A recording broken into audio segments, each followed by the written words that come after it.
අයිබෝවන් සුබ දවසක් වේවා ඔබට. ඔයා මේ වීඩියෝ එක බලන වෙලාවේ ඔයාගේ වටේට නොයෙක් වර්ණයන්ගෙන් පිරීලා ඉතිරිලා තියෙන්න පුළුවන්. ඒ වර්ණ ඔයාගේ හිත සංසුන් කරනවා වගේම ඔයාගේ හිත නොසන්සුන් කරනවා වෙන්නත් පුළුවන්. ඉතින් වර්ණ කියන්නේ පේන දෙයක් විතරක්ම නෙමෙයි. වර්ණ කියන්නේ භාෂාවක්. ඒක ලස්සනට ප්‍රකාශ කිරීමේ හැකියාව චිත්‍ර ශිල්පියෙක්ට පිහිටන්නේ අන්න ඒක නිසා.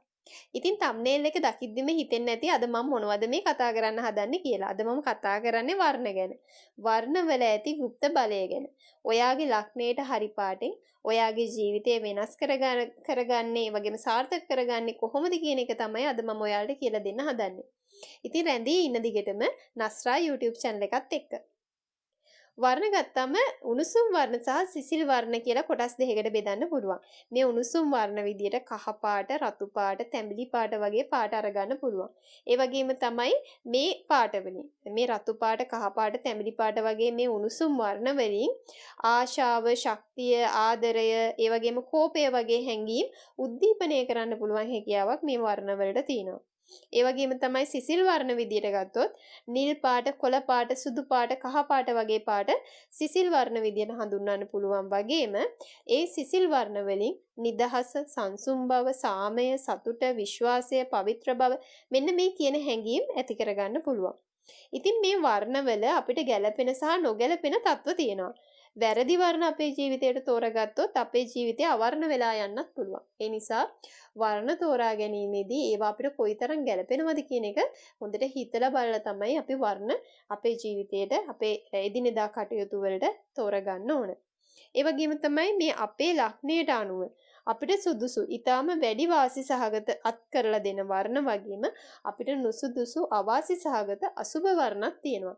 ඉතින් බලමු අපි ලග්නයෙන් ලග්නයට මොනවද මේ සුබ වර්ණ සහ අසුබ වර්ණ කියලා. මුලින්ම මේෂ ලග්නය ගත්තොත් මේෂ ලග්න හිමියෙක්ට රතු පාට, දුමුරු පාට, මෙරුන් පාට ඊටාම සුබ පාට විදියටත්, කහ පාට, සුදු පාට, මධ්‍යස්ථ පාට විදියටත්, නිල් පාට, කොළ පාට, අසුබ පාට විදියටත් තමයි යොදා ගන්න පුළුවන් වෙන්නේ. ඒ වගේම වෘෂභ ලග්න හිමියෙක්ට නිල් පාට ඊටාම සුබයි, කොළ පාට, සුදු පාට, රතු පාටත් ඊටාම සුබ පාට විදියට යොදා ගන්න පුළුවන්.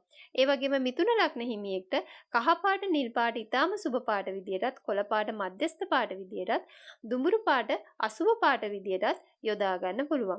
ඒ වගේම කටක ලග්න හිමියෙක්ට සුදු පාට, කහ පාට, දම් පාට ඊටාම ගැළපෙන වර්ණ විදියටත්, දුමුරු පාට, නිල් පාට, මධ්‍යස්ථ ඵල උදා කරන වර්ණ විදියටත්, රතු පාට, කොළ පාට අහිතකර වර්ණ විදියටත් යොදා ගන්න පුළුවන්. සිංහ ලග්න හිමියෙක්ට තද රතු පාට, දම් පාට ඊටාම ගැළපෙන පාට විදියටත්, ලා කොළ පාට, කහ පාට, මධ්‍යස්ථ පාට විදියටත්, නිල් පාට, අසුබ පාට විදියටත් යොදා ගන්න පුළුවන්. කන්‍යා ලග්න හිමියෙක්ට කහ පාට, ලා නිල් පාට ඊටාම සුබ පාට විදියටත්, සුදු පාට, මධ්‍යස්ථ පාට විදියටත්, දුමුරු පාට, අසුබ පාට විදියටත් යොදා ගන්න පුළුවන්. ඒ වගේම තමයි තුලා ලග්න හිමියෙක්ට නිල් පාට ඊටාම සුබයි, රතු පාට මධ්‍යස්ථයි, ඒ වගේම සුදු පාට සහ කහ පාට අහිතකර ප්‍රතිඵල ඇති කරන පාටක් විදියට යොදා ගන්න පුළුවන්. ඒ වගේම තමයි වෘශ්චික ලග්නය බැලුවොත් වෘශ්චික ලග්න හිමියෙක්ට කහ පාට, රතු පාට ඊටාම සුබයි, සුදු පාට, දුමුරු පාට, මධ්‍යස්ථ පාට විදියට යොදා ගන්න පුළුවන්. කොළ පාට, නිල් පාට අහිතකර පාට විදියට තමයි යොදා ගන්න වෙන්නේ. ඒ වගේම ධනු ලග්නය ගත්තොත් කහ පාට, කොළ පාට ඊටාම සුබයි, රතු පාට, දම් පාට, දුමුරු පාට, මධ්‍යස්ථ පාට විදියට, සුදු පාට, අසුබ පාට විදියටත් යොදා ගන්න පුළුවන්. මකර ලග්න හිමියෙක්ට නිල් පාට, කොළ පාට ඊටාම සුබයි, දුමුරු පාට මධ්‍යස්ථයි, කහ පාට අසුබ තත්වයක් තමයි පෙන්වන්නේ. ඒ වගේම කුම්භ ලග්නය ගත්තොත් තද නිල් පාට, කොළ පාට, දුමුරු පාට ඊටාම සුබයි, කහ පාට සහ සුදු පාට අසුබ තත්ත්ව තමයි ක්‍රියාත්මක වෙන්නේ. ඒ වගේම මීන ලග්නය ගත්තොත් කහ පාට, රතු පාට ඊටාම සුබයි, කොළ පාට මධ්‍යස්ථයි, ඒ වගේම නිල් පාට අසුබ තත්ත්ව තමයි ක්‍රියාත්මක වෙන්නේ. මෙන්න මේවා තමයි ලග්න වලට ගැළපෙන සහ නොගැළපෙන පාට විදියට හඳුන්වලා දෙන්න පුළුවන් වෙන්නේ. ඒ වගේම තමයි මේ ලග්න වලට වගේම එදිනෙදා අපි ජීවිතේ හැඩගස්වගෙන යද්දී දිනයටත් අදාළ පාට තියෙනවා. දවසට අදාළ පාට තියෙනවා. එතකොට මේ දවසට අදාළ පාටත් අපිට අපේ ජීවිතයේ එදිනෙදා කටයුතු වලට යොදා ගන්න පුළුවන්. දවසට අදාළ පාට තමයි ඉරිදට තැඹිලි පාට, රන්වන් පාට, සඳුදාට සුදු පාට, අයිවරි කල, අඟහරුවාදට රතු පාට, බදාදාට කොළ පාට, බ්‍රහස්පතින්දට ගුරු පාට, දුමුරු පාට, තැඹිලි පාට, සිකුරාදට සුදු පාට, කහ පාට, රෝස පාට, සෙනසුරාදට තද නිල් පාට. ඔයාට රාහුගේ කේතුගේ සෙනසුරුගේ අපල තත්ත්වයක් ක්‍රියාත්මක වෙනවා නම් ඔයාට ඒ රාෂ්ට්‍රක අපල තත්ත්වයක් ක්‍රියාත්මක වෙනවා නම් කළු පාට අලු පාට ඒ වගේම තමයි තද අඳුරු පාටවල අඳින එක වලකින එක ගොඩක්ම හොඳයි.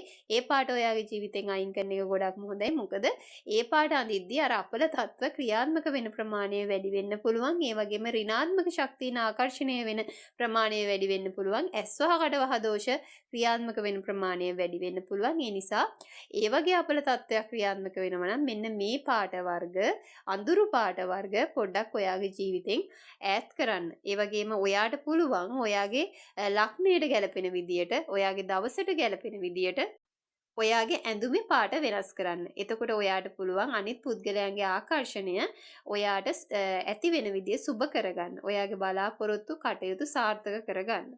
ඒ වගේම තමයි වර්ණ කියන්නේ මේ විශ්වයත් එක්ක මුසු වෙලා පවතින දෙයක්. ඉතින් මේ වර්ණවල භාෂාව හරියට අඳුරගත්තොත් ඒ විශ්ව ආකර්ෂණය අපිට ලේසියෙන්ම අපේ සාර්ථකත්වයට යොදා ගන්න පුළුවන් හැකියාව ඇති වෙවි. ඉතින් ඔයාට පුළුවන් මේ වර්ණ එදිනෙදා ජීවිතේදී ඔයාට භාවිතා කරලා බලන්න. ඔයාට පුළුවන් මේ විදියට ගැලපෙන්න ඔයාගේ ඇඳුම් වල වර්ණය වෙනස් කරන්න. ඒ වගේම ඔයාගේ බෙඩ්රූම් එකට, ඔයාගේ ඔෆිස් එකට මේ වර්ණ ගැලපෙන විදියට යොදා ගන්න පුළුවන්.